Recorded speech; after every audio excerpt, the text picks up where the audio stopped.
Hello and welcome back to ShedLife. On today's episode I'm going to be giving an oil change to the 325 convertible. What I want to show you is how easy it is to do yourself. You can pay £25 for the oil and the filter. Okay, if you don't own the gear, it's going to cost you an initial setup fee, so you're going to have to buy your jack stands, your jack, but after that it's home free and the savings are there to be made. And why not do it yourself for £25 when you'll be paying a mechanic £60 to £100 every time? It makes no sense. That money you save can be put towards maintaining your vehicle or buying another shed, or buying a nice new car or something really fancy. So stay tuned. I'm going to show you all the equipment I'm using and how quick it is to do an oil change.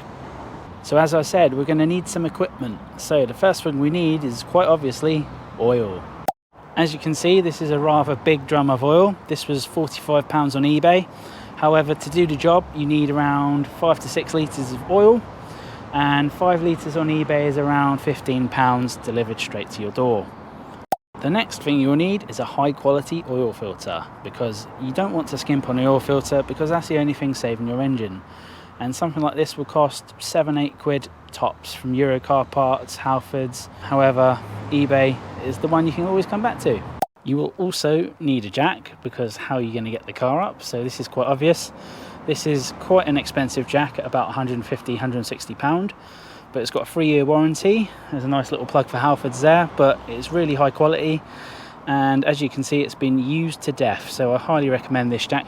And it's obviously worth paying a bit more money and getting a good quality jack which won't break on you. So we also need some jack stands. These ones were from Euro Car Parts. They're suitable for cars up to 3 tons. I mean, you can buy the 2-ton ones, but I always like the extra added safety for the 3 tons. They're built a bit stronger. These were probably £30 for the pair tops, so not a lot of money. You're going to need somewhere to drain the oil, as you can't just let it out all over the ground. I do not recommend that. So save your oil and take it to your local facilities to dispose of it safely. A set of gloves, as you don't want to cover your hands in oil to keep yourself safe. And lastly, a set of fancy wheel chocks. I like to use a nice London brick, so I put them behind the rear wheels just to stop it rolling. So first things first, let's put our bricks behind the rear wheels to stop it rolling. The next step is get your jack and place it underneath the vehicle.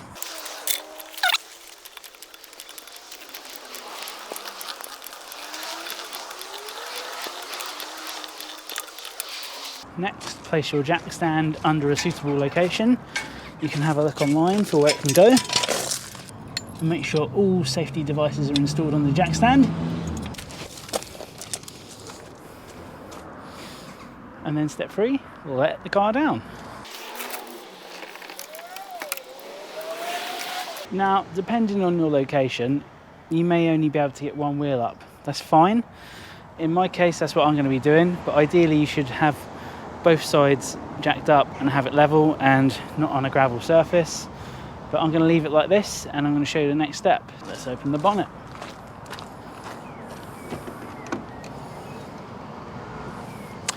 And here is your glorious M54. So for those eagle-eyed viewers who spotted there was no toolkit in the start, well, I'm assuming most of you have a toolkit, but if you don't, you can go to Halfords and get yourself some of the advanced range, and they do a nice selection. It includes tons of sockets, ratchets, and they're going to be different for every car.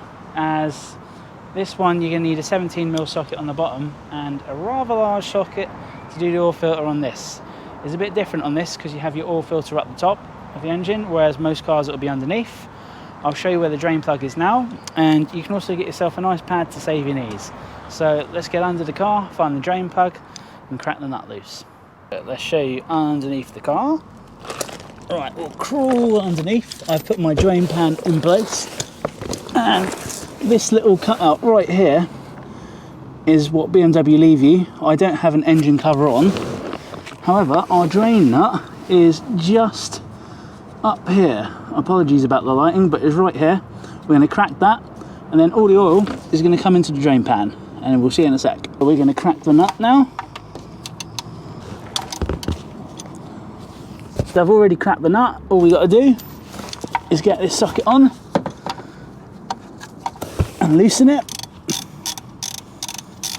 and then once it's loose enough, we'll be able to twist it with our fingers, and then all the oil should drain out. And I may add, once you've got this out, you can take the oil filler cap off and the oil filter as well, just to get that oil flowing a bit quicker and let the air in.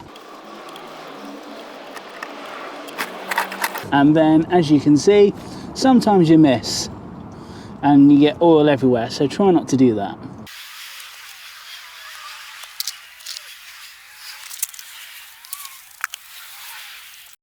So our oil is now draining, and while we wait, we can get the oil filter out. And as you'll see, this requires a specialist socket you probably won't get with many sort of selection toolkits. So if you've got an E46 BMW, you're going to need a 36mm socket to get the oil filter off. So let's show you how that's done. Here is our oil filter right here. Socket on, set to loosen, give it a good push.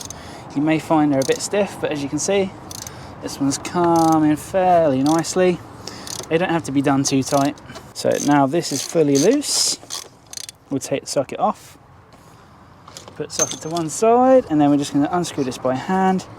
Then ideally you should let that drain. As you can see, it's still holding a lot of oil, and that will obviously go down into your drain pan. And then, as I've only got one hand to show you this with, ideally you'd have somewhere to put this and make sure you didn't get oil all over your engine bay. But that's how to get your oil filter out.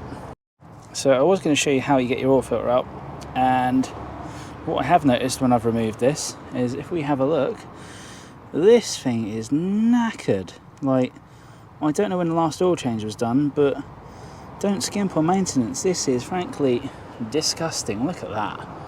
And that's why you always buy good quality and make sure you do regular oil changes. So all you've got to do to get this off is pull it off and dispose of it in the bin.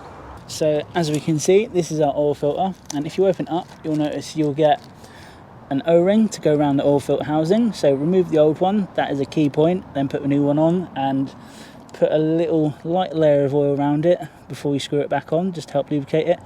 And that will be your drain plug washer, you can see right there, which also needs to be swapped on the drain plug before we put that back together. So here's a new filter, and we're going to put that on in a second.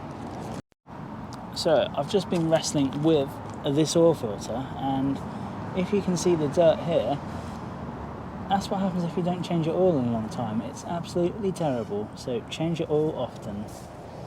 So after much wrestling with the oil filter, as it hasn't been changed for ages, we can use a pick tool to pull this O-ring off and get rid of that, and then we'll pop the new O-ring on, and I'll show you how to pop the new filter on, and then we're ready to reinstall this once we've oiled the O-ring. So we've got the oil filter off. Next thing, new one goes on, it just slides on like so, and then next step is to put the O-ring on, which we removed, lube it up and reinstall it. Here's our oil filter, O-ring goes on, and then we'll just slide it down and around. And it's a bit easier when I'm not trying to concentrate on filming, and we'll just roll that down to the bottom so that sits right there and will help seal the oil filter and make sure there's no leaks. The next step is to reinstall our oil filter. So we'll reinstall it there. So let's get it on. And the next step is tighten it up. First we'll tighten it by hand as much as we can go. You can do this with a socket, but it's just nice to get a feel for it. And on goes your socket. I suggest you'd use a torque wrench so you're doing it to the right torque. However, an oil filter doesn't need to be massively tight. And as you'll find, we're about there. Then the next step, we're going to go back under, swap our washer on our drain plug, and then install it. So here's our drain plug and washer. We're going to remove the old one and put the new one on. This is essential so we don't get any leaks. So hopefully all your oil is drained and you can remove your pan. And then what we're going to do is put our drain plug in. And then again, I suggest you find a torque setting so you don't strip it, because if you strip this, you are screwed. So start this by doing it finger tight, just to make sure you're threading it properly. and then you can do the rest with a torque wrench.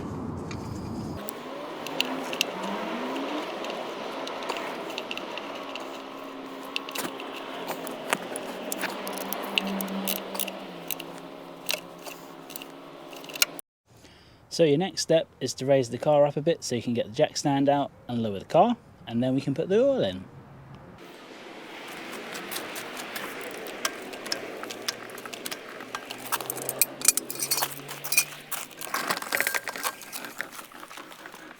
So as I mentioned earlier, some cars take up to 5 litres.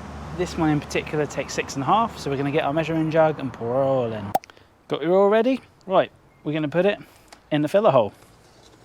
So ideally you'll have a funnel, and then we'll just pour it in. Simple as that.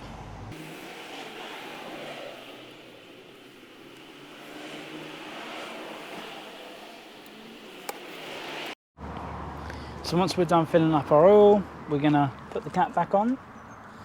Hopefully there's enough oil, and then check the dipstick.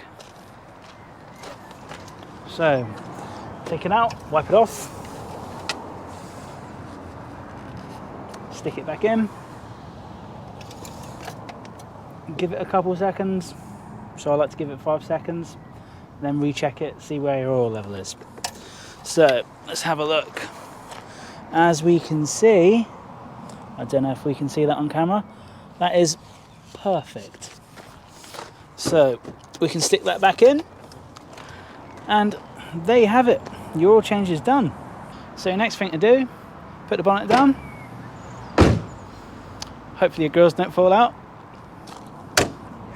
ShedLife, and then jump in, go for a spin, check it again, and then as long as your oil's all right, job done, you've saved yourself a lot of money. Why wouldn't you want to do that? So if you want to see more of this from us, let us know, or whatever you'd like to see, let us know in the comments. If not, like, subscribe, share with your friends as it helps the channel grow, and we'll see you next time.